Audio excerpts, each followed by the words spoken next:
আমাদের দেশের অনেক যুবক যুবতী শিক্ষিত মানুষ তারা কথার ফাঁকে ফাঁকে মাঝে মাঝে কিছু ইংরেজি ঝাড়ে। তারা মনে করে কথার ফাঁকে ফাঁকে ইংরেজি বলতে পারলে এটা আমার স্মার্টনেসের পরিচয়।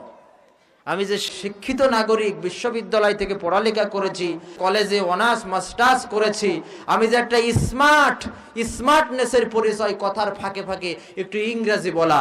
কিন্তু একজন মুসলিমের প্রকৃত স্মার্টনেস হচ্ছে কথার ফাঁকে ফাঁকে সুবহানাল্লাহ বলা, আলহামদুলিল্লাহ বলা, মাশাআল্লাহ বলা, ইনশাআল্লাহ বলা। কি বলে? ভালো কিছু দেখলে ওয়াও, নাইস, ওয়ান্ডারফুল। বিদায় দিচ্ছে বন্ধুরে, কি বলে? বাই, নাই নাই, বাই বাই, টাটা, খাই খাই। মুসলিম হিসাবে দেওয়ার দরকার ছিল কি? ফি আমানিল্লাহ, আল্লাহ হাফেজ, আসসালামু আলাইকুম।